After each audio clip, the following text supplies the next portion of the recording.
Namaskar. Good morning, everyone.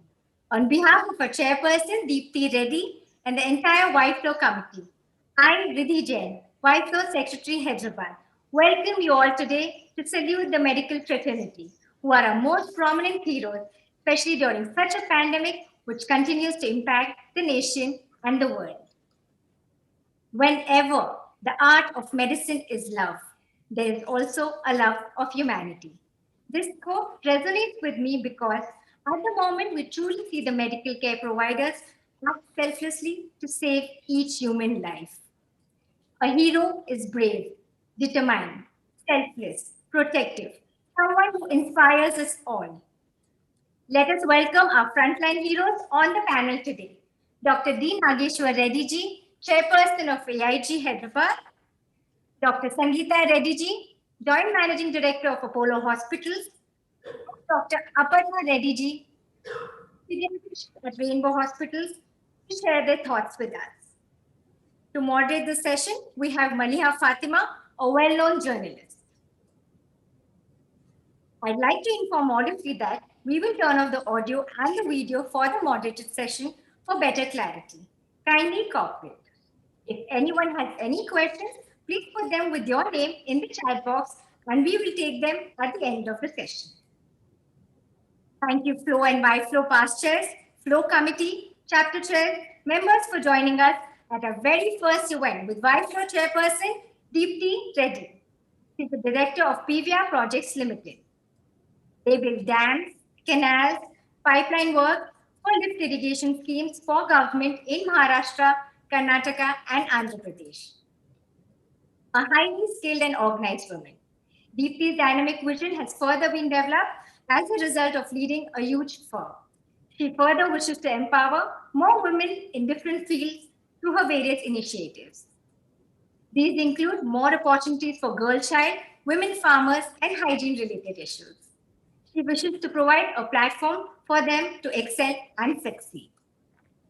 A gifted individual with access to several resources, Deepthi would like to provide as much as possible to encourage and inspire the dynamic women of today with her theme for this year, Dream High, Fly High to achieve what you aspire.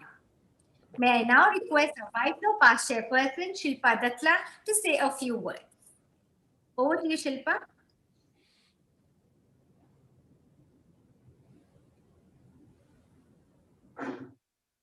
Hello, everyone. Good morning. I just want to wish Deepthi all the very best. It's so nice to see you on this platform. Our love and support is always with you, Deepthi. I know for sure that you will do a fabulous job this year. Congratulations once again and all the very best. Thank you. Thank you so much, Shilpa. Thank you, Shilpa. Now I request Deepthi Reddy to share her vision in her welcome address and introduce our guests. Over to you, Deepthi.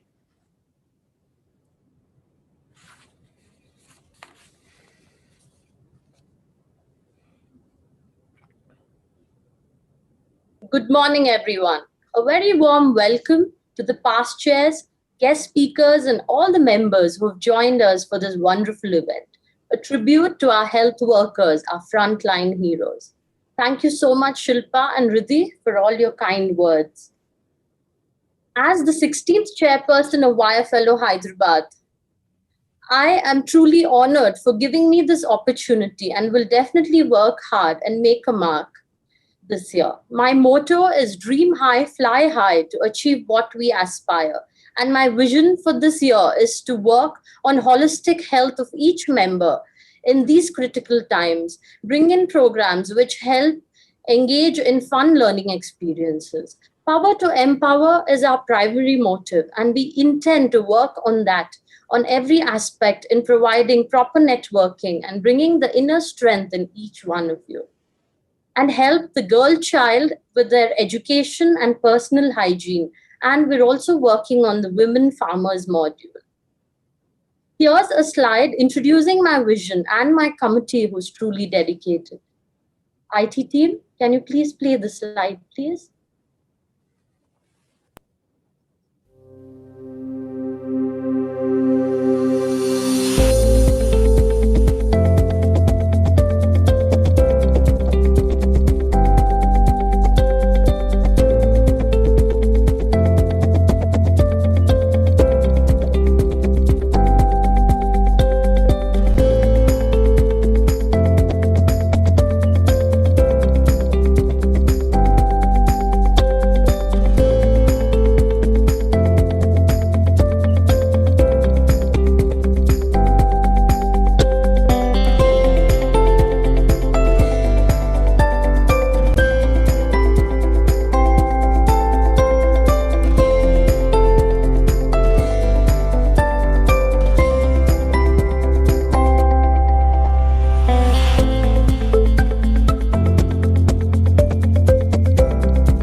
Thank you so much.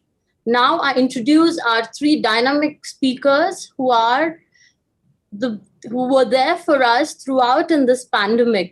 And we're all so proud to have you three here today with us.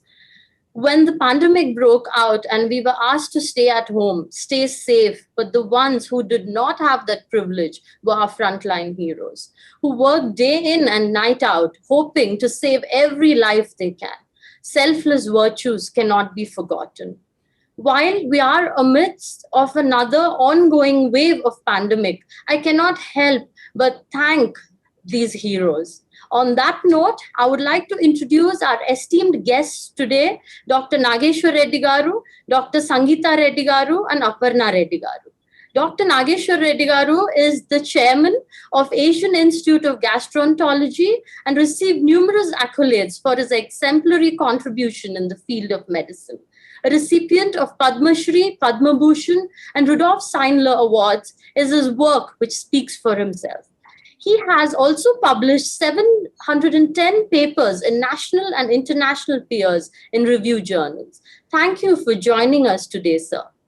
Our next guest of honor is Ms. Sangita Reddy Garu, a woman of virtue, simplicity. She's a global healthcare leader, joint managing director of Apollo Hospitals. Apart from her illustrious background, she's an entrepreneur who's committed to building more inclusive healthcare ecosystems and supporting humanitarian initiatives. Not to forget, she is our past president of FICCI. Thank you so much for being here today, ma'am. Our next guest of honor, Ms. Aparna Reddy. She is a pediatric pulmonologist in Rainbow Hospitals. What sets her apart is her perseverance and her pioneering spirit. Having completed her fellowship in pediatric pulmonology from Singapore, she has published many articles in Indian and international journals. She's a teacher to many DNB postgraduate students in her field. Welcome, ma'am. It is a true honor to introduce all our three guest speakers, and we have a little surprise for all three of you. The youngest family member of my house, my son, would like to say something for three of you. Advik, would you like to join us? Yeah. This is Advik Reddy, and he has a small message for you. Good morning, everybody. Thank you for being here and saving our lives. Thank you, doctor. Namaste. Thank you, doctor. Thank you.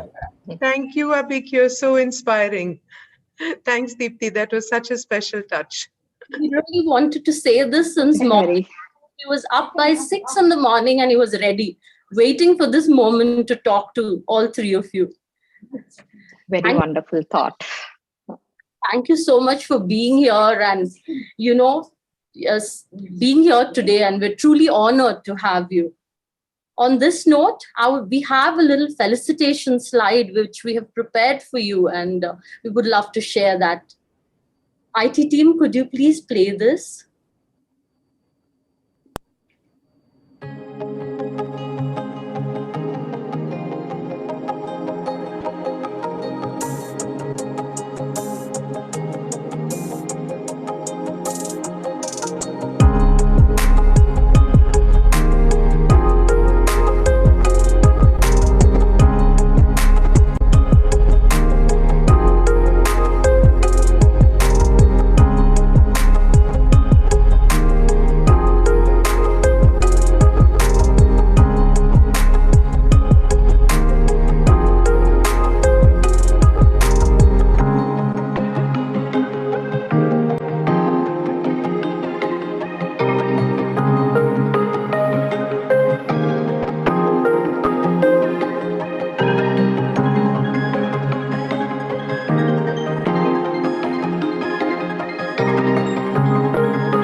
Thank you. So tomorrow is our International Nurse Day, and on this occasion, we would like to light a lamp with all our guest speakers. I'm sorry we have to do this virtually in this pandemic. I wish we all could be together, and we're hoping at least next year we would do this. We would like to light a lamp for all the nurses, all the doctors, and all the healthcare fraternity who worked so hard for us. Can we do the lighting of the lamp, please?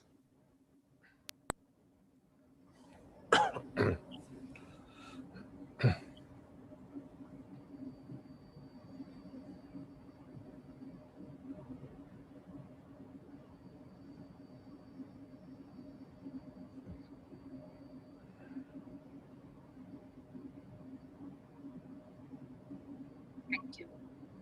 We would like to do a donation for our kids, and we've procured N95 masks for all the children.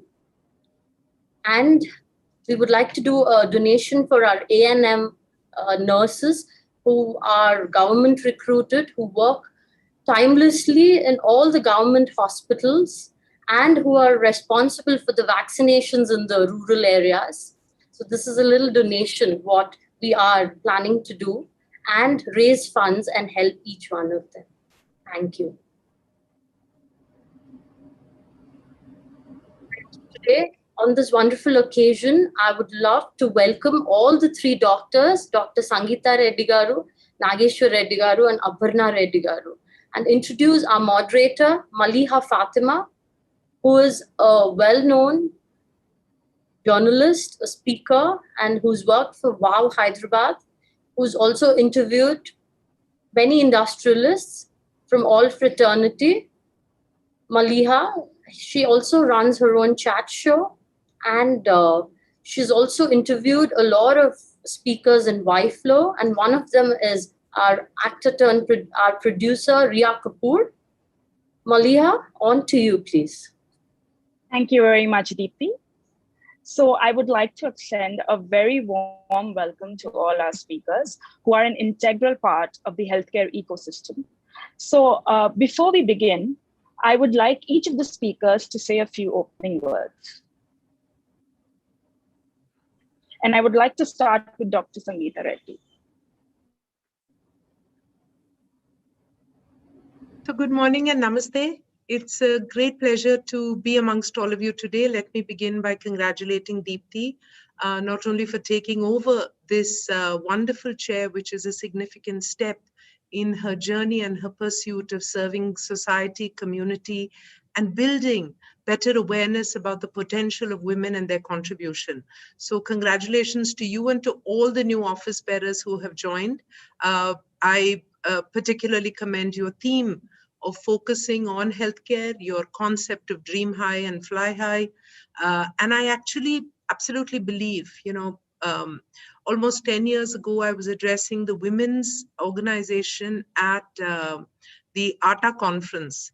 And they often say that in ATA, there are hundreds of medical conferences, but the women's forum is the one which is most attended. And I told all of them that, women of today, especially all of you young women, have so many options in your life. You can do so many things. You can, from business to entrepreneurship to society to, you can even go to the moon. You have 100 options. There's only one option which I believe you don't have. And that is the option not to contribute to society.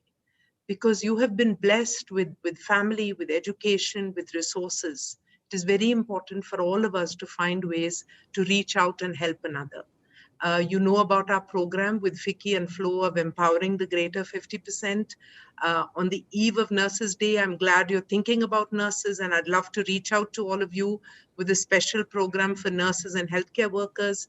So I just want to, my opening remarks are really that we're in a very difficult time and every family is suffering. Everyone is worried and scared, but we must find the light in the middle of this dark storm.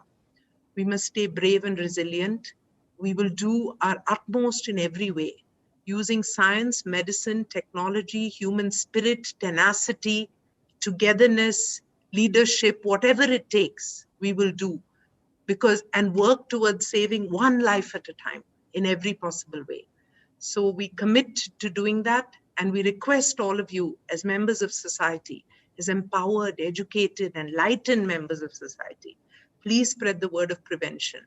Please be cautious. Please minimize the strain on the healthcare system.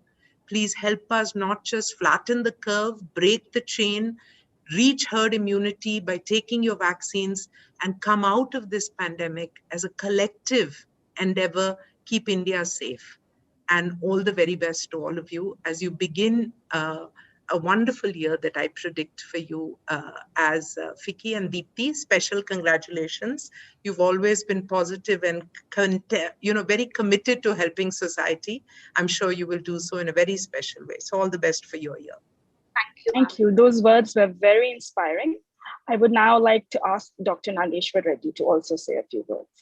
Thank you. Good morning. At the outset, I'd like to thank YFLO and Deepthi for this very kind invitation.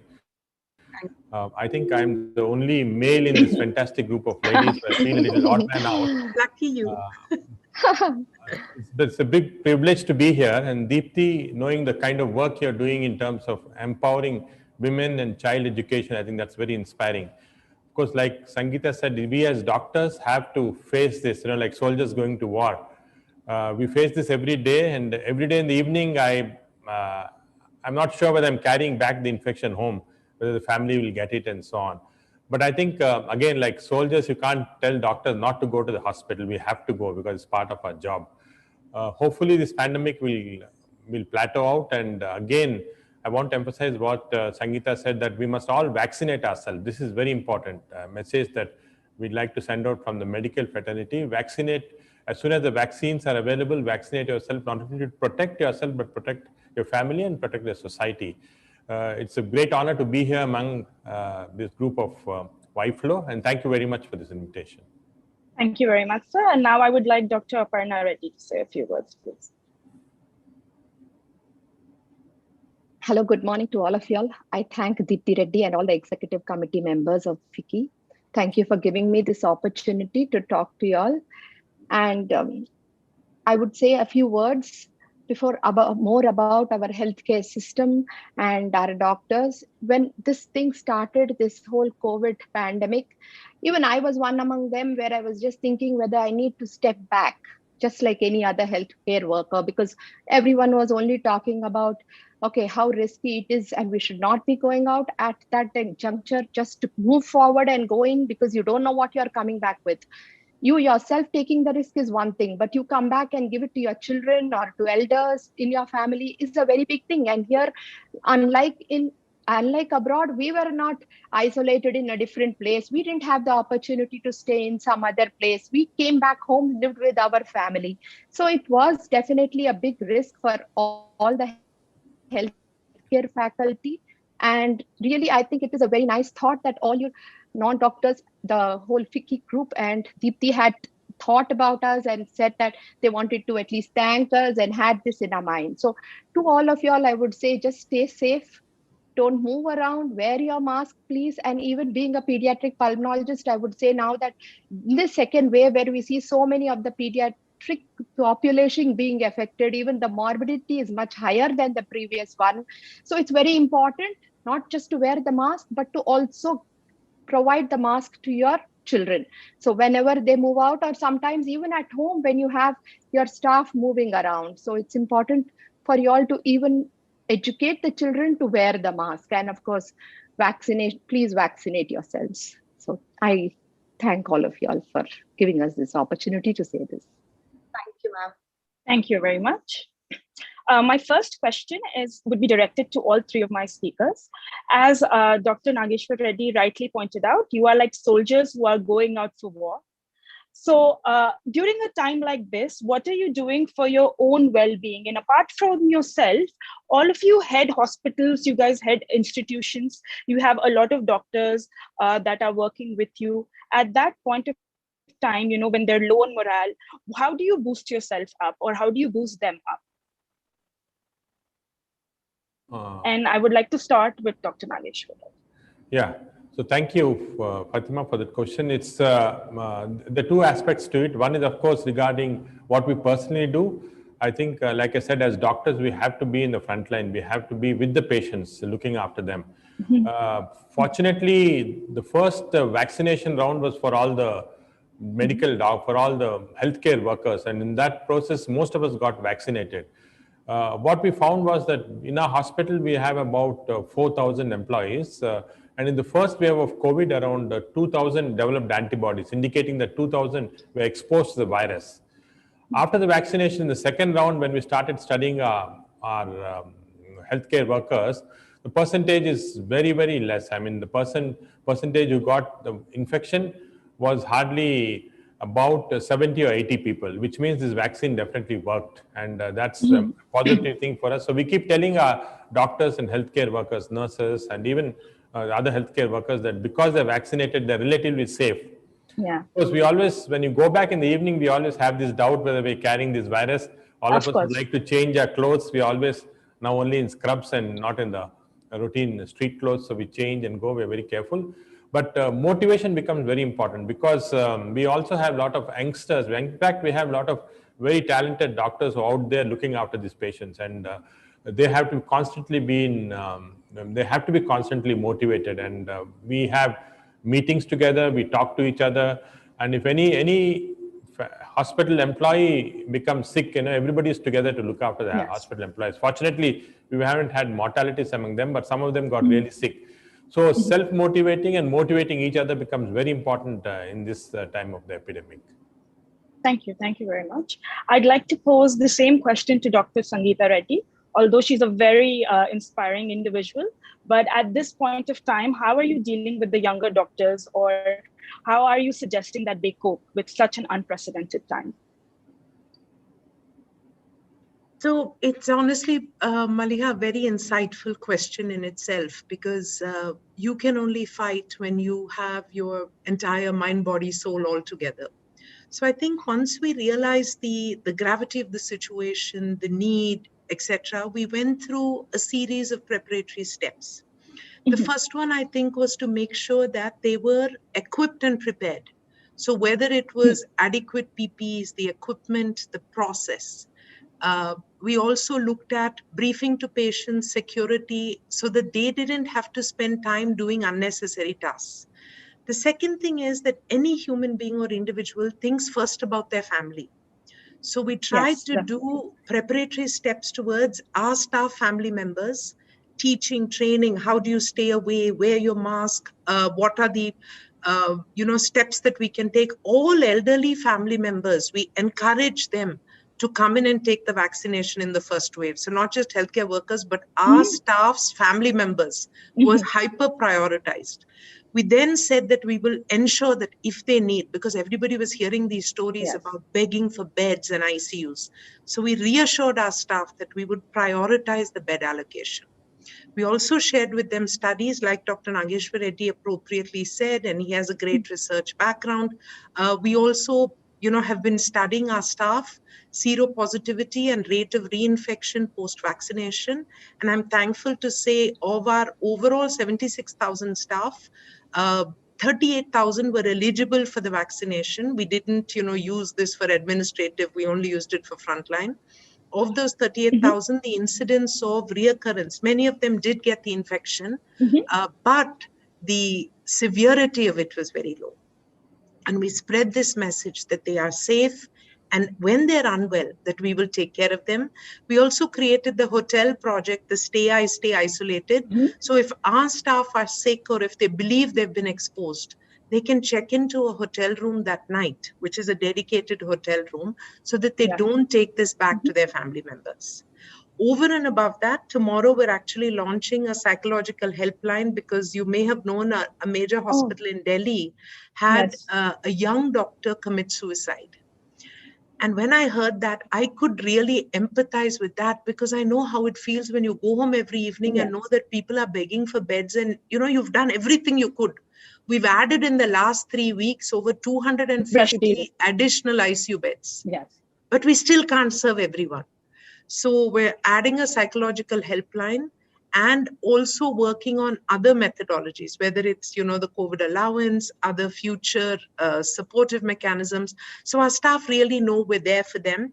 And I'm not a medical doctor myself, but I do go into the COVID ward just to tell the staff that we are here for you and we appreciate the work that you're doing.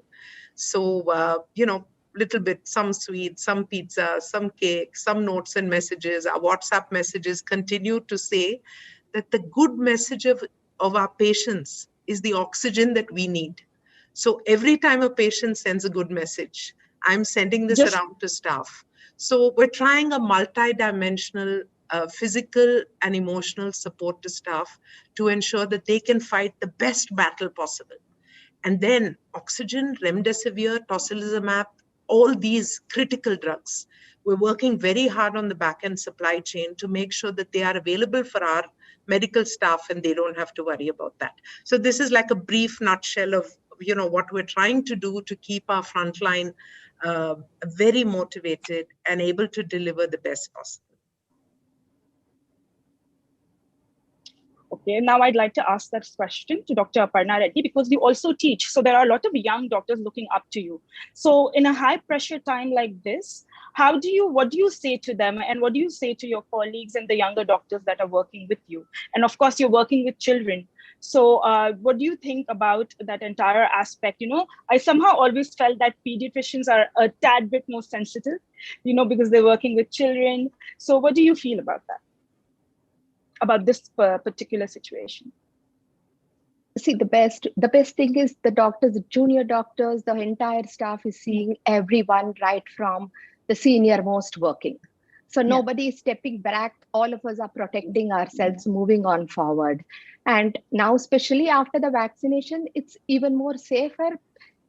I agree that because of the vaccines, obviously a severity also, even if they do get somebody, they are getting milder versions. So it's much easier now when compared to what it was for the first wave, because I think now we are almost in this pandemic for a year. Yeah. So now, so the first wave was something different where all of us had to motivate each other and move forward, and they see the seniors going and all of us doing everything. So that's why all of us are on all duties. We take rotation and we do it.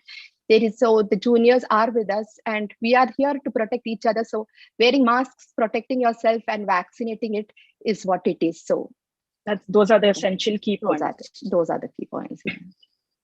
My next question I'd like to pose to Dr. Sangita Reddy.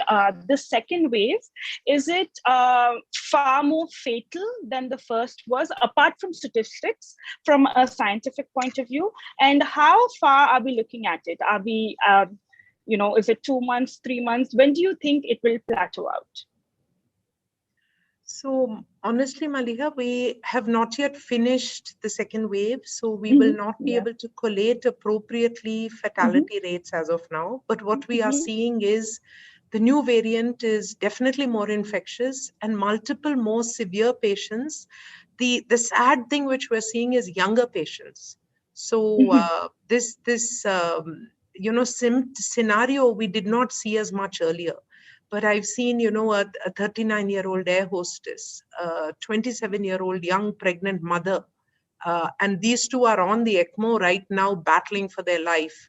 I have a 33-year-old radiologist who, is not from our hospital, but from another hospital who was brought in. And so these are really young people and extremely sick. So we are really, very upset and very worried about the variant and its nature of presentation. So I will re-highlight once again the need to stay safe. As per the epidemiology, public health data estimates that we are going by, and we look at Sutra and IIT Kanpur, that as a data point. So the estimate is that this will go to continue on till June 15th, possibly till the first week of July. The third wave is expected in September, but it's too early to talk about the third wave right now. But this will continue. The critical data point, I think, which we have is that 20% in 2 out of the 5 districts are showing a high positivity rate of almost, about 20% positivity rate. And 300 out of the approximately 741 districts have a 40% positivity rate, which is very, very high. So you saw in Mumbai how it was, it went to 40%, 45, and then it slowly started tapering down. So the important thing is to track positivity rate in the area that you're living, which gives you an estimate or an indication of how rampant and how virulent the current form of the virus is in your environments. And whoever you can, wherever you can, please spread the message about wearing masks, because that is something every single person can do. If you see someone casual in a supermarket, I mean, KBR is closed, but yesterday I was on the outer ring of KBR, and 50% of them are not wearing their mask or wearing it on their hand or under their chin. So this is something, and in the beginning, first 3 people I kept quiet, then I started saying, please wear your mask, please wear your mask. And, they looked at me like, how does it bother you? But it does bother every one of us. So please feel free to step up and tell people that. So I slightly digress from your basic question, but basically I think that till June 15th is what we're expecting, possibly going on till July across the country, and we can contain it in that time period with the least possible fatalities, mortalities, etc., only defined by the way that public comes together and helps to control it. Of course, it's the hospital response, it's the oxygen supply, it's the government coordination, but it's very much dependent on the extent of the pressure on the health system. And the pressure on the health system is directly proportionate to the behavior of public. Yes. Thank you. For Dr. Nageshwar Reddy, I have a question in 2 parts. So is the virus getting stronger in layman's terms? Would you say, is the virus getting stronger? And the other part is, there's this whole phenomenon of happy hypoxia, where the younger generation, we're not realizing if our oxygen saturation is going down. And most of the time for women, because it's the women's forum, I would like to point out that we have this habit. If you feel dizzy or uneasy, we tend to brush it off. We say it's just fatigue and carry on with our day. So are there any indicators that we need to watch out for? Thank you, Malliha. This is the first question is regarding the virus becoming more virulent. Yeah. So this virus is an RNA virus, and RNA viruses are very primitive viruses. They have only one strand of RNA and a protein envelope to protect it. Normally, all cells, for example, in our body are DNA based, and all cells have a workshop. In addition to the nucleus, they have a workshop which corrects any mutations that are occurring. So as the cell is rapidly dividing, there's bound to be mutations or changes that are occurring, because that's nature's mechanism. And when this happens, the small workshop in our cells immediately corrects it to make it normal. Unfortunately, this RNA virus is very small. It doesn't have any workshop. So each time it multiplies, there's an error in the multiplication. And what happens is, in the cell, in the virus, one amino acid is replaced with another amino acid by chance. When this happens, it's a mutation. So these are random mutations. So mutations can occur which make the virus stronger or make the virus weaker. It's a stronger virus that's more dangerous for us, because when a mutation occurs, the virus becomes strong and has a tendency to infect more people. For example, the previous virus, one virus infecting one person was going to 2 people. Now it's going to 4 people. So the infectivity has increased. We are still not sure whether the virulence is increased, that is, its capacity to cause death has increased. Because if you look very carefully at the statistics, you'll find that the mortality rate was 1% in the last wave, is 1.1% now. So not too much different. So there may be marginal difference, but not too much. But the reason why we're seeing more deaths now is because the more number of people are infected. So percentage of deaths also increase. The second important thing is, like what Sangita pointed out, younger people are getting affected. And when a young person dies, it draws more attention. And therefore, we think that more people are dying. So we don't know about the mortality rate, but certainly the virulence of this virus has increased. And this is because this is a virus which mutates. Now, many people tell me, what is this? We didn't realize the second wave will be so big, it'll become. But if you look historically, this is anticipated. In fact, all of us anticipated, because if you look historically what happened to the Spanish flu, the second wave was much higher than the first wave. It always happens with these pandemics. And the third wave comes, definitely it will come. you can't miss it up, it'll be less. Now, the difference between the Spanish flu and now is the vaccine. If we are able to vaccinate everybody very quickly, which is the most important thing to do, then we can make this third wave extremely flat, very small one. So vaccination is the clue, and we missed out on this in between the first and second wave, and that's why the second wave is expected for us. Now, the second thing is regarding this hypoxia. Yeah, you're right. We have a term called happy hypoxia, it's called. People are hypoxic, their oxygen saturations are low, but they don't realize this. So it's called happy hypoxia. And you see it in all groups of people, youngsters more often, because now again they're checking their oxygen levels. Now, what we would recommend is that it's not something to worry about. It's not that it suddenly comes about. It doesn't come in a normal person. You will have initial symptoms of, say, fever or malaise or joint pains and all that to suggest there's some sort of viral fever. And then what we would recommend to everybody is that you have these small pulse oximeters in your house.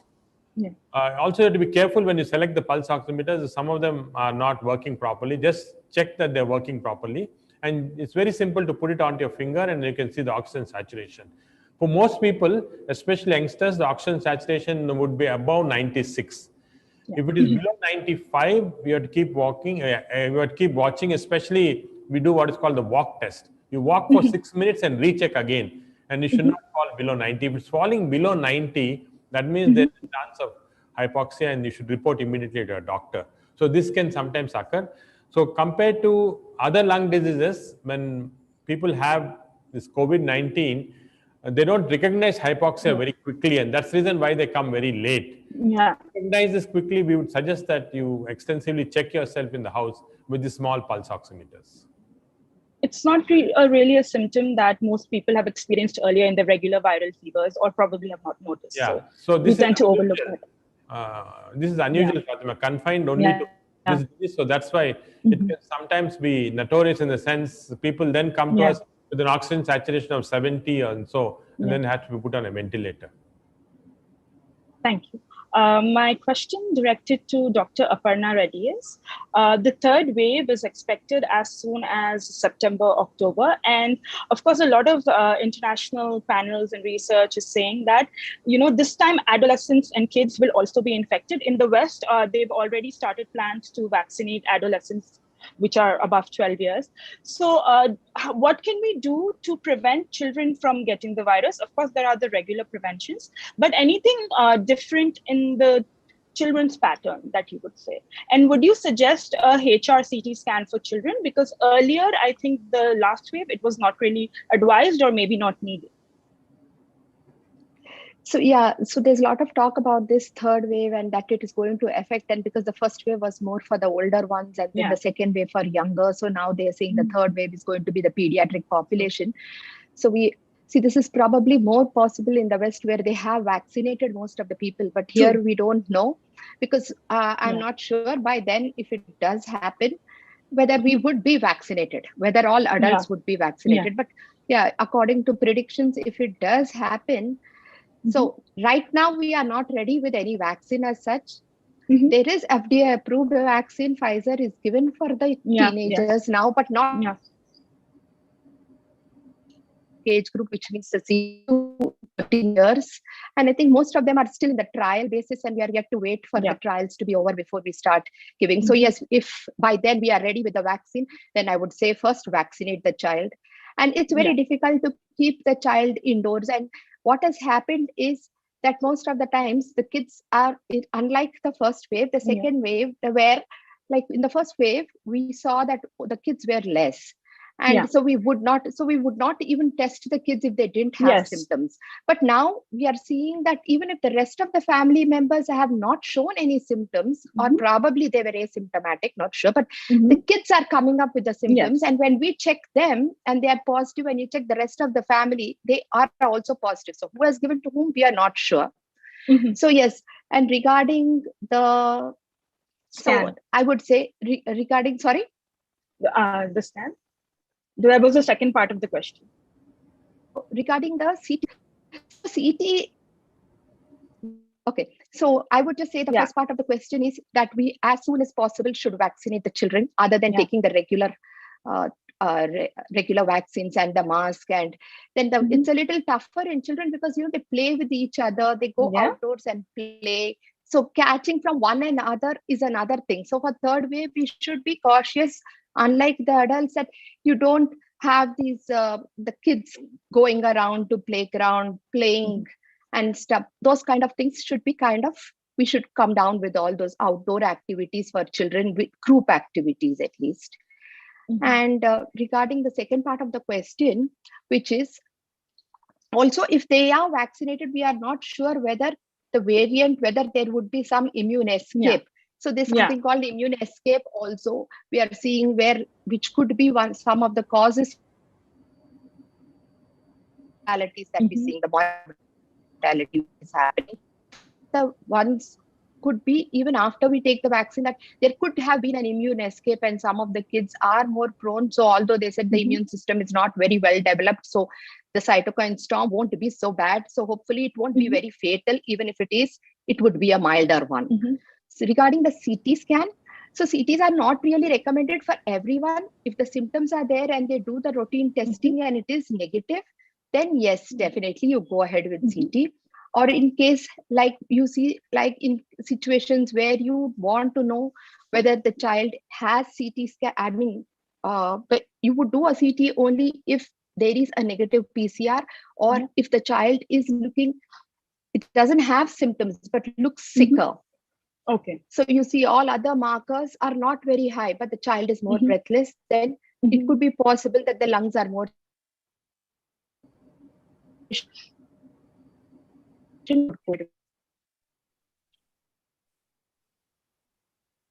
Oh, thank you.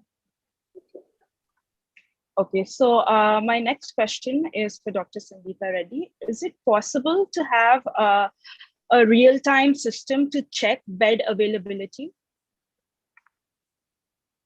So, Malliha, this is the suggestion that I had given to the government. I had given this to state governments. I had given this to, I think I even on Shireen's show, I stated this as one of the important things, because it is very sad for people to come and then, be refused at a hospital, which is what is happening a lot. And I think various state governments are trying different forms of this. But it is definitely possible that there's a central government portal. It is linked to a call number. Public are able to call that number. All hospitals put up their availability of beds. And if you know that a hospital doesn't have a bed, then don't waste your time going there is really the important thing.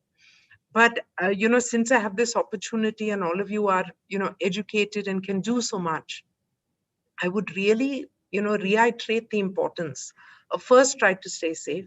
Second is that if you do get it, the steps of self-isolation, getting some medical help, tracking and monitoring yourself, and being able to get medical care before it's very serious. That is a very important aspect. Whether you isolate at home, we have home care options, we have doctors on teleconsult. There are so many prior steps.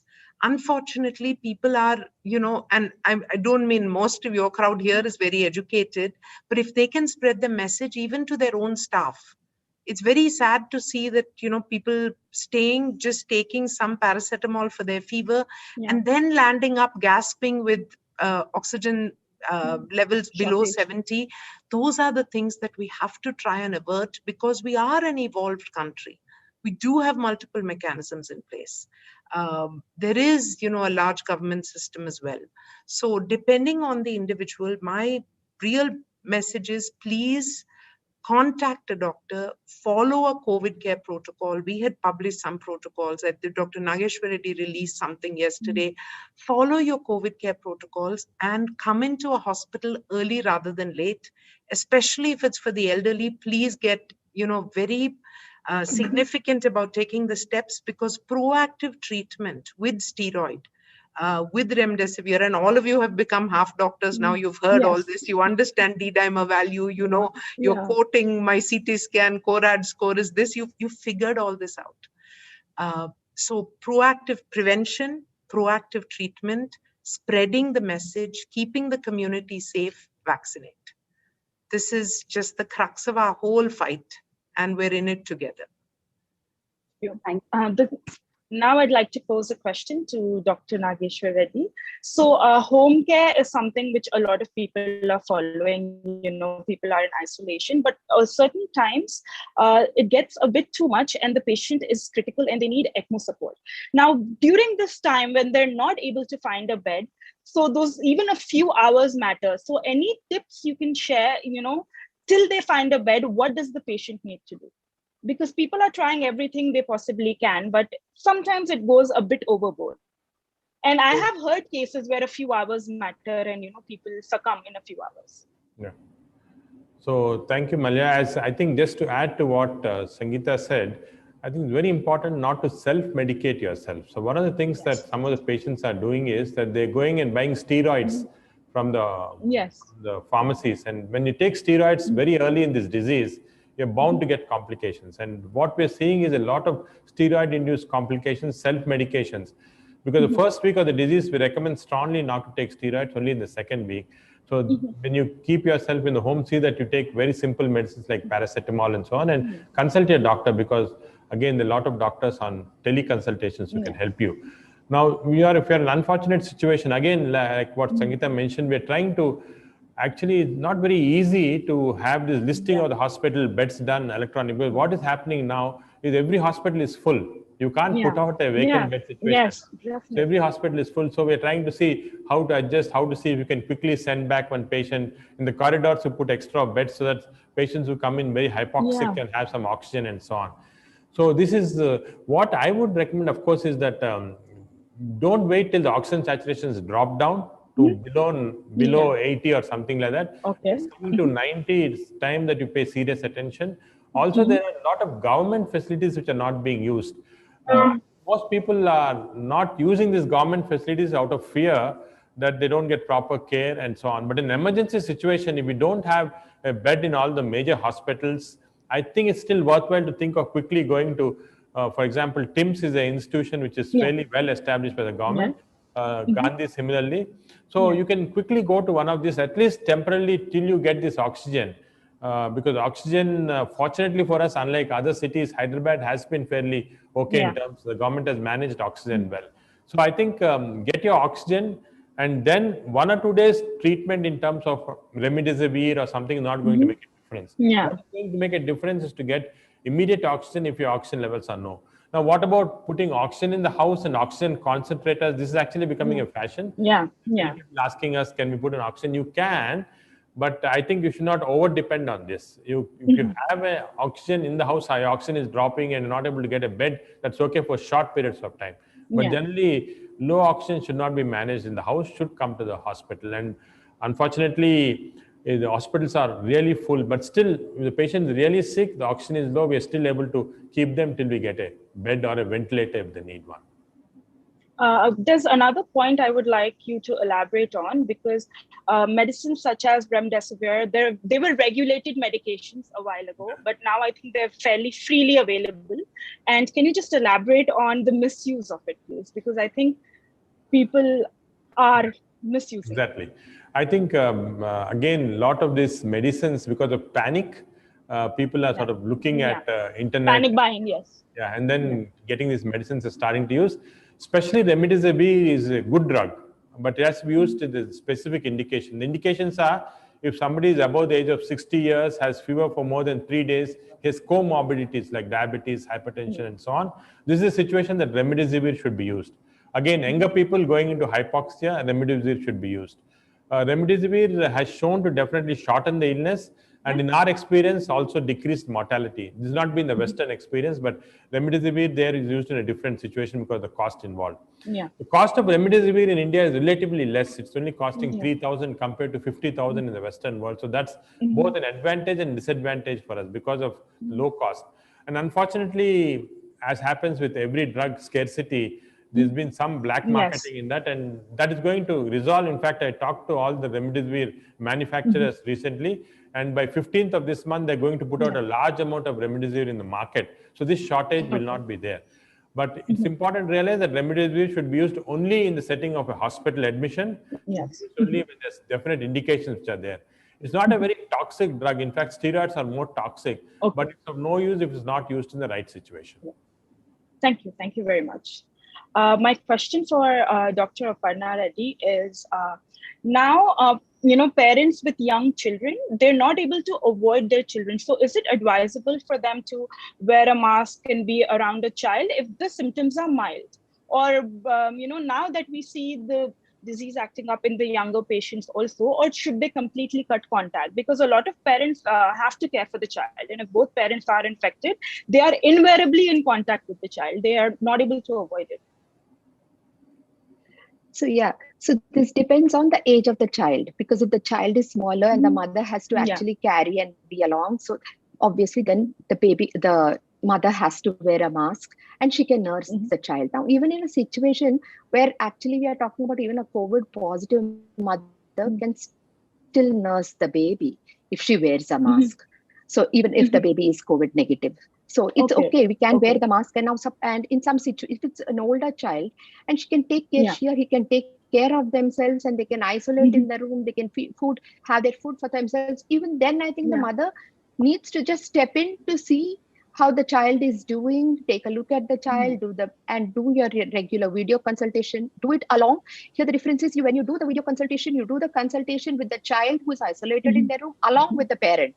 So all three know what is happening. And every now and then wear the mask, monitor the child, because even a little older child may not be able to see their pulse oximeter by themselves. They will need help. And most importantly is, a lot of people are not aware. They have adult pulse oximeters and they use the same pulse oximeter for the child, and they think that it's the saturations are falling. So it's important that all those who have children have a separate pediatric pulse oximeter, and they should train the child also, if the child is a little older, how to check it. So if you keep training, even if some COVID kind of thing happens, they will be able to, and then you would have already trained them. So checking the temperature by themselves, checking the pulse saturations with the pulse oximeter, these things the kids should be trained, because even if the child is older and you're isolating in a room, so they would probably just do something by themselves and not realize, and they will not be able to say that they are actually breathless, they're having some discomfort. A lot of times some chest tightness, discomfort, kids will not be able to say anything. So parents would only realize if they are not with the child or monitoring the child when the saturations have really dropped. So if it's so again, now if you come to a teenager have their own tantrums too. So because they are negligent, they would just say something to you without even, they would just probably say that, I've checked the pulse oximeter and it's normal, because they're probably busy watching some video or reading some book. So even there, I would say the parents should enter and see, and we cannot think that they are by themselves, they are old enough. So as long as the parents wear their protective measures, I think it is good and important to go and monitor the child, even for the older ones. And of course, for the real small ones, it is important to see. And sometimes for the really smaller children, as parents, they themselves will know like about an infant or a breastfed baby, a neonate. So it's important to see the behavior of the child, like kind of baby is feeding well, active, passing urine well, then it's okay. But if any of these things are altered or there is a change in pulse oximeter, then it is important to note and be in loop with the doctor, because now we have a lot of video consultation. So I think it's one of the easiest things to do is to get onto a doctor on the video now. Now I have a question for Dr. Sangita Reddy. So there's a lot of skepticism around the vaccine.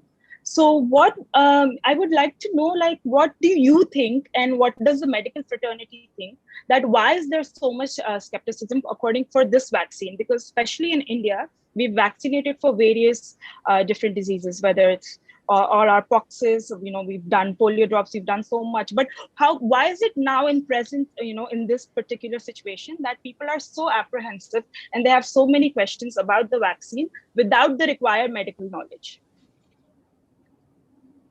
And at the same time, I would also like to ask you that in the state of Telangana, when would vaccines be available for the age below 45? So Malliha, two fantastic questions. Number one, I think I won't go into the breakup or the mechanism of what is the attenuated virus, which is a live virus, what are the different platforms. I think the important thing is that right now, science has worked for the benefit of humanity. Both viruses which are available today are good. Hopefully Sputnik, which is the third virus, the third vaccine in India, all three are good. please take any vaccine that you can. If you have specific health conditions, so some have blood disorders, etc., please discuss with your physician the pros and cons. And in those type of scenarios, you may need to have a specialized vaccine. Besides that, I would simply say, please take any vaccine that you get access to, take it as quickly as you can, and make sure you take both your doses as quickly as you can. I wish I had a good answer for you in terms of when can we in Telangana get, the this. In fact, yesterday also I was SMSing to someone in the government agency, and they said as soon as possible. I'm feeling particularly bad because we are vaccinating all over the country for all age groups. Yes. And so I'm really waiting. We have the stocks available. We have the commitment to do it. I hope in the next few days it'll open up. And, we're going to take all precautions. We're putting we've brought in parallel forces because all our hospitals, Nageshwar, all of us, we don't have nurses to spare for vaccination. Yet we've brought in parallel forces from our teaching environments, from our, various areas, trained vaccinators, put up the things so we can do this at scale, because we know that this is the only answer. So even now, everybody, please go ahead and get registered on the CoWIN app so that the minute it's available, because registrations are open for all age groups. The minute it's available, then you can, go into your center and get it done. So please register. We're expecting in the next few days, it should open up in Telangana as well. So I would say at this point of time, unless you have a serious or a significant underlying blood condition, both vaccines are absolutely safe, have approximately the same efficacy, and there is nothing to worry or have second thoughts about. Please take any vaccine that you get access to. Thank you. There's another vaccine-related question for Dr. Nageshwar Reddy. So what is the ideal time between the two vaccines that is recommended? And now, because of shortages and, there's probably lack of centralization from all over the country, that people are getting a gap, they're getting their first shot, but their boosters are getting late. Does that have any negative impact? Yeah. So Malliha, continuing what Sangita said, I think these vaccines are absolutely safe. We have done thousands and thousands of vaccines and they're safe. This vaccine skepticism should go, because unfortunately media has hyped it up a little, and that's where the problem came. The only problem that occurred was when AstraZeneca and J&J vaccine in the Western countries found that in rare situations, this is 1 in 10 lakhs, 1 in a million per person, developed some extra clotting which occurred in the veins, and that produced problems in terms of headache and all. Now, this is extremely rare, because if this 1 million people were not vaccinated, 10 or 20,000 of them would have developed the disease. But only one of them actually developed a minor side effect, which is resolved. And out of this side effects, only very, very few people really had serious side effects. Number one. Number two, this complication is very, very uncommon in our country. It's related to the kind of blood clotting system they have in the Western world. Some of these people were taking birth control pills and so on. In our country, only 1 or 2 very, very rare reports. So I think people should forget about vaccine complications. Even if people have allergy, we've been giving vaccine, except the only contraindication now is children below the age of 16, because we don't have permissions for that. And pregnancy is a little controversy. Maybe we can discuss it in question hours, whether we should give it to pregnant women, breastfeeding and so on. My take is to even breastfeeding women should take it. There's no harm. But anyway, regarding the time interval, there's a little difference between Covishield and Covaxin. The Covishield, when you take the first dose, you start getting antibodies after 2 weeks, and 60% are protected by the first dose itself. The second dose can be taken after 6 weeks, 8 weeks, or maximum 12 weeks, depending on the availability. If the vaccine is easily available, I would suggest that you take your second dose of Covishield at 8 weeks. And between these 8 weeks, be careful that you don't develop an infection. And of course, we know that 60% have antibodies, so it's okay. So for Covishield, it's first dose, 8 weeks, second dose. But if you can't get the second dose in 8 weeks, as sometimes happens like now, you can go up to maximum 12 weeks. If you miss the 12 weeks, then you have to again go through the same schedule of 1, 2 again. Now, in between, if you develop infection, if you take the first dose and then you develop infection, then you'll have to wait 4 to 6 weeks after the infection, after you become negative, before you take the vaccine. Now, regarding Covaxin, all the studies have shown that if you take it at 4 weeks, that is first vaccine, after 4 weeks, the second vaccine, the efficacy is good. You can go maximum 6 weeks. You should not go beyond 6 weeks, because this is the schedule that has been tried out. Problem, of course, is the availability. One of the things that we haven't, we are studying it, but we're not sure whether it's going to be useful, is can you take 2 different vaccines? First dose Covaxin, Covaxin is not available. Can you take Covishield? From the small data that we have, it looks like it is efficacious to do that also. But unfortunately, we don't have a lot of data. On this, so we don't recommend this. The study is going on in this area, and we'll know soon whether we can do that.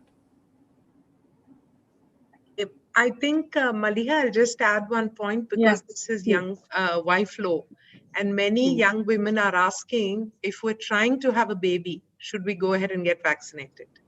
So I think what the current scenario which doctors are saying is, if you are not yet pregnant, please go ahead and get vaccinated, and then wait for a period of 2 to 3 weeks, and then go ahead with your other plans in terms of pregnancy. But don't postpone your vaccination saying that I'm trying to get pregnant. Prioritize the vaccination and then go ahead for the pregnancy. We've had, many babies we're delivering in cradle where the mother is COVID positive.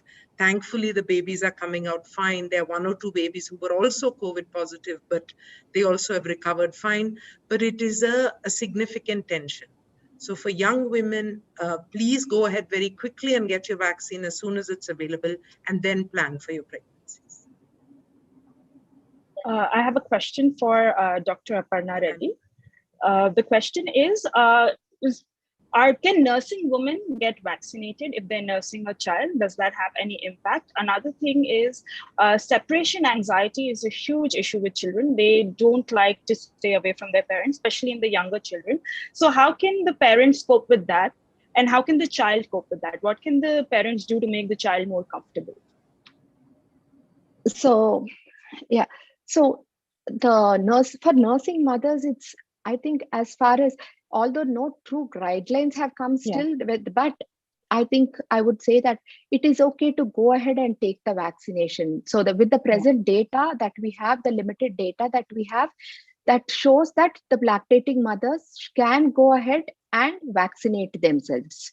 So now about separation anxiety, okay, coming to a situation where that depends on the age group. So now if it is newborn period, and if, like we already discussed, if the mother can wear the N95 mask and be with the child, I mean, nurse the child for sure, and keep in the same room at a distance of 6 feet. So, or have some partition or a curtain and the baby can be there. So rather than having like before on the same bed right next to you, you can still keep like that. Or the other thing, it depends on how the mother, for a short while, if the mother feels unwell, then she can also express the milk and give it to the caretaker, and the caretaker can give. So she walks in and out of the room, that is possible.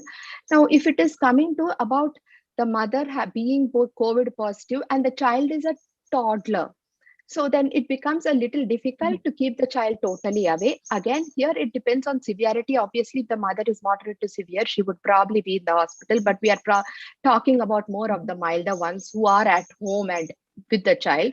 So in that case, again, they can wear all the protective measures and handle the child for some time with all the precautions, but avoid some things like kind of feeding the child and so keep the distance from the child and wear the protective measure. If the child is older, then both of them can wear the mask and be around with the child.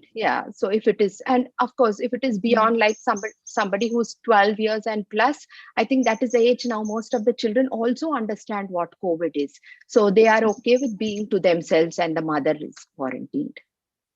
Okay, so that's somehow manageable.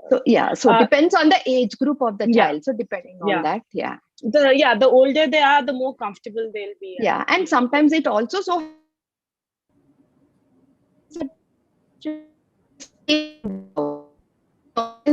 situation also they can still wear the PPE and be around. Okay. So I have a question regarding the bigger picture. This is for Dr. Sangita Reddy. So when the pandemic hit, there was this whole concept of the new normal. So when do you think we'll be able to go back to the old normal and life be what it was pre-pandemic? There are various studies, so many opinions on it, that there's social distancing till 2023, there's social distancing till 2025. So I would like Dr. Sangita Reddy to elaborate on this. So, Malliha, I think that I don't think that we would ever go back completely to the world the way it was before. However, there are multiple dimensions of the world that we're looking at. I know that many of you who have now found the convenience of video conferencing with your doctor are going to continue to do so for a while.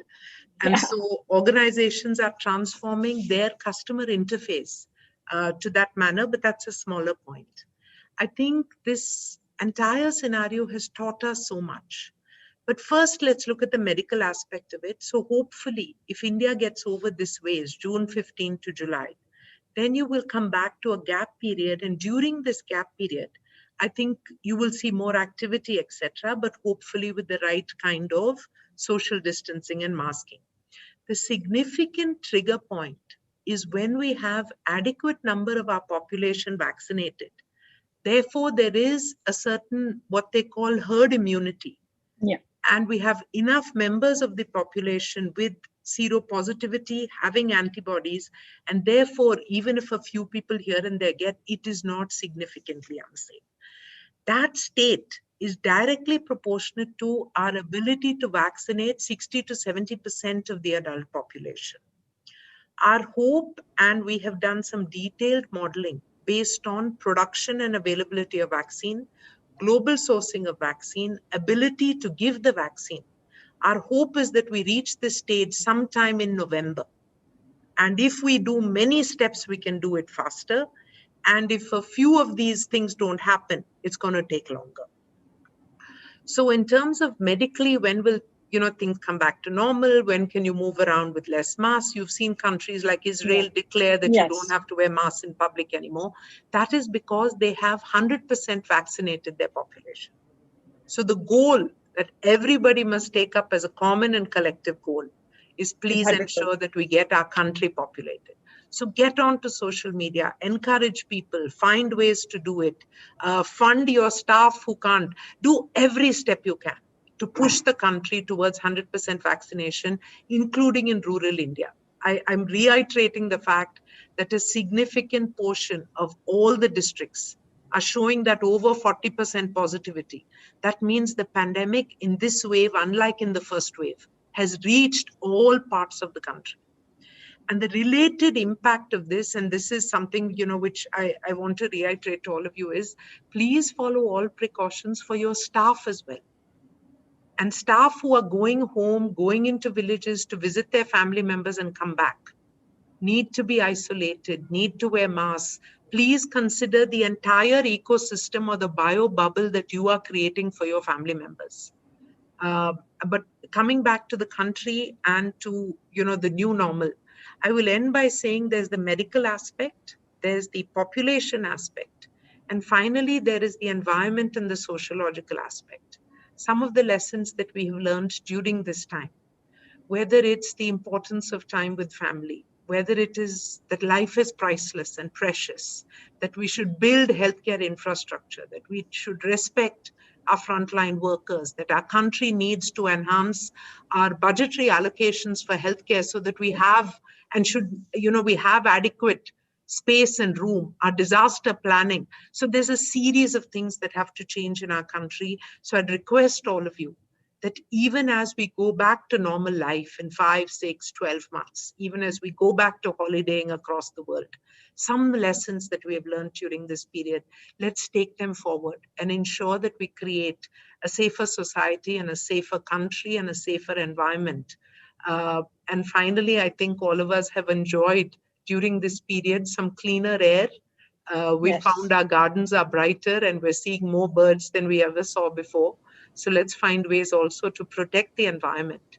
So whether it's population, environment protection, all these are significant lessons that this breather has made us rethink and relearn it again. So with this, let me wish you all the very best. I'm going to say namaste and, wish everybody on this forum and this panel safety. My sincere condolences if you've lost someone in your family, and the very best of luck to all of you in YFLO. Love you all very much and look forward to working with you in the future. We'll continue to share information, data, knowledge, and please join the greater 50% as well as the platform for supporting healthcare workers through FLO, and I'll reach out to all of you separately. Thank you and namaste. Thank you. And my warm regards to Dr. Nageshwar and to Dr. Aparna. Thank you. Thank you, ma'am. I have a question for Dr. Nageshwar. Is it possible for a person who's asymptomatic to get vaccinated? Does it cause? Because a lot of times they wouldn't know. I'm sure a lot of people who are asymptomatic must have already gotten vaccinated without realizing, but is there any concrete information or study that, that they need to check or they should refrain from the vaccine? Yeah, so there is some information. There are studies showing that if somebody is asymptomatic or maybe in a very early stage of COVID infection and you go and get vaccinated, there's no harm in doing that. In fact, there is some evidence to suggest that the antibody reaction may be much stronger than a normal person. So now at present, none of the societies are recommending that you get yourself checked for COVID before you go for a vaccination. So you can go in directly. Actually, in many of the vaccination centers, which are very crowded, people are not wearing masks, you can actually catch an infection from those vaccination centers also. So you have to be careful about that. When you go to a vaccination center, keep the distancing, wear masks, because we are now found in recent research that one of the commonest source of getting this COVID infection is from crowded vaccination centers where people are not following the protocols properly. So I think this is very important, but don't need of testing. If you're asymptomatic also, you can take the vaccine. It's absolutely safe. Now, coming back to when this pandemic will end, I think the only person who can actually predict is a good astrologer.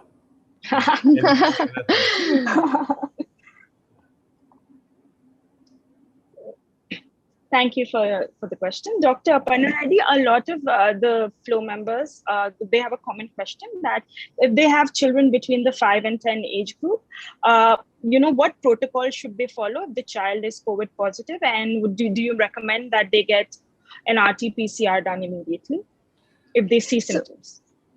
See, it's very important. It depends on now RT-PCR. Yes, you should get it done for anyone whenever you suspect or they have symptoms, or if the contacts, that means anyone in the house, the staff or the parents have 2 to 5 years, they should get the testing done.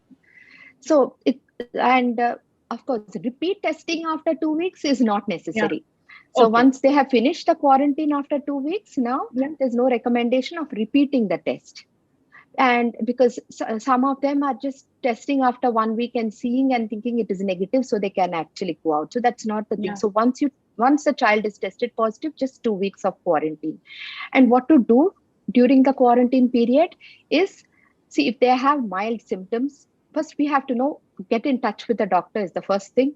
Check pulse oximeter, so check with the saturations, monitor the temperature, see the input and the output of the child, which means hydrate the child well. So oral hydration is the key for good recovery for all the milder versions.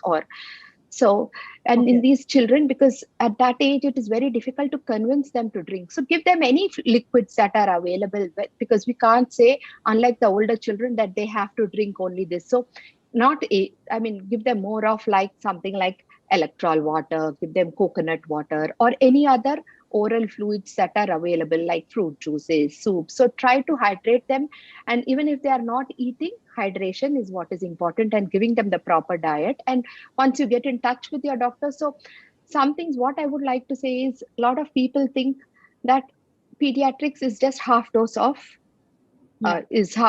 adults, which is wrong. So get in touch with the pediatrician, do the video consultation, and then they would guide you, because it is not mandatory that all the children get tested. So we can just monitor the child is what is important, and keep in touch with the doctor. So, and managing to feed them is a big task. So now if the mother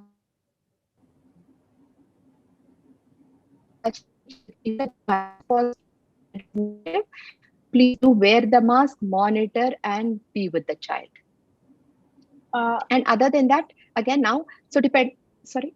Yes, please, carry on. Malliha, you wanted to say something? Ask me something else. Yeah. There's actually a question that in really young children, infants and below 2 years, 3 years, how do you recommend they check the oxygen saturation, or is it even required? Yes, that is very important, because here we don't know. Sometimes most of the children have mild cough. So parents may misinterpret a bad congestion, because we don't do CT for all children. So we are at a point here where the child has mild fever and a little bit cough, less or more. It depends on how the mother feels about the cough. So that's why pulse oximeter is very important, and you check it in similar way like you do for the adult. Okay. So the thing is the same. It's just that because the fingers are small, the instrument is smaller. Yes. So here what happens is with the portable, as Dr. Nageshwar Reddy has already told, that sometimes even in adults, when we are checking the pulse oximeter, it is erratic. It shows sometimes less. So in children also the similar thing can happen, where the pulse oximeter the child is moving, they check it on the finger and they feel suddenly that the pulse oximeter, if it is less, then and you feel the child is not able to run like before, walk like before, and you just feel that the child is breathing harder, anything like that, then it is good to just go to the nearby hospital, go to the emergency room and have the doctor check with their pulse oximeter if the symptoms are also like that, or if it is showing less.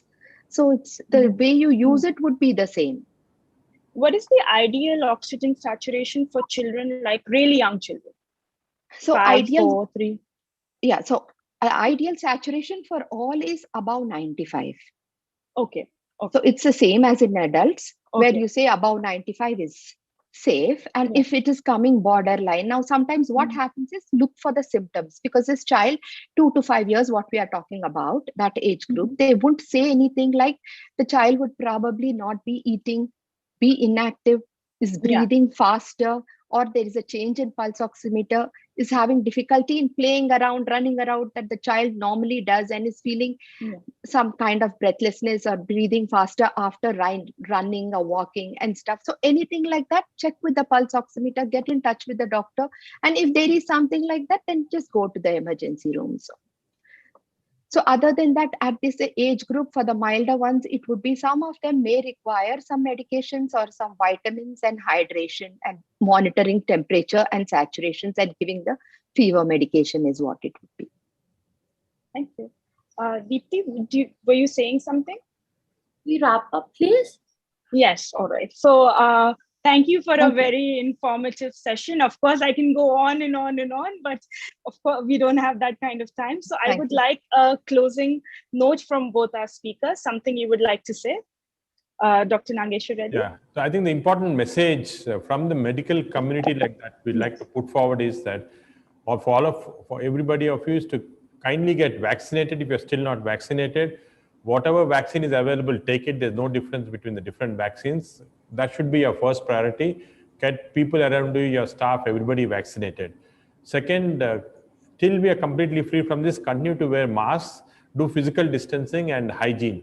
These three things, addition to the mask, is definitely going to flatten this curve, and hopefully we can make this third wave a very, very mild one. I think if we vaccinate everybody, if that's the goal, then certainly if we reach a herd immunity of 80%, then we no longer have to fear this virus. Any closing notes? Thank you very much, Doctor. Any closing notes, Dr. Aparna? Something happened and I can't hear. Can you hear now? Sorry, I think something is wrong. Anyway, I'd like to thank YFLO also for this very nice program, Deepthi for doing such a great job, and Malliha for those very provocative questions. Thank you very much. Thank you. It was Thank you very much. an honor to have you with us today. And each one of us, all the speakers who are here today, Dr. Sangita Reddy, Nageshwar Reddy, and Aparna Reddy, it is a great honor to have you in this platform. And hello? Hear from you. Something went wrong. I can't hear. Thank you. This note, I would like to ask Sonali to give the vote of thanks. Hello? Something has gone wrong, so I couldn't hear. Hello? Yeah. Hello? We can hear you, Doctor. We can hear you, but I would like to call Sonali for the vote Vote of thanks. Namaskar and a very good afternoon to one and all. Firstly, I would like to thank our speakers, Ms. Sangita Reddy Garu, Dr. Nageshwar Reddy Garu, and Dr. Aparna Reddy Garu for a fantastic and informative session. It definitely cleared a lot of our doubts about the ongoing wave. And I'd also like to thank Malliha for conducting the session. A big thank you to Mrs. Uma Chigurpati, YFLO Chairperson, YFLO Past Chairs and Committee for their constant support and encouragement. I would also like to extend a big thank you to the IT and media team for their and the sponsors for all their help. Last but not the least, a big thank you to our YFLO and YFLO family for always encouraging us with their presence. Thank you and have a great day, everyone. Thank you, Sonali. And Ridhi, could you close the session today? Thank you, everybody, for being here. I'm overwhelmed. Thank you. I would like to extend our gratitude to our panelists who have given us their valuable time from their schedule and enlightened our FICCI members with their wisdom. Also, we are grateful to our healthcare heroes serving on the front line, physicians, nurses, and the entire healthcare team, including food services, environmental services, administrative and support staff, and everyone who's working round the clock in this time of distress to help people selflessly. Thank you, Deepthi, for organizing such an engaging session. We look forward to having more informative and interesting events and sessions throughout the year. Thank you.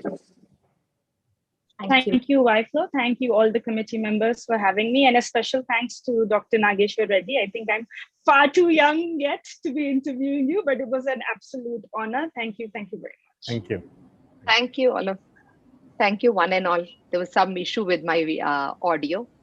Like to say thank you, Deepthi. Yeah. And thank you all, YFLO and Fatima. Thank you all, and all the best. Good luck. Take care and stay safe. Thank you. Bye-bye. So much. Sorry, I had to step out in between. Thank you. Thank you so much, ma'am, for your presence. Thanks. Bye-bye. Good luck. Have a great year, Deepthi.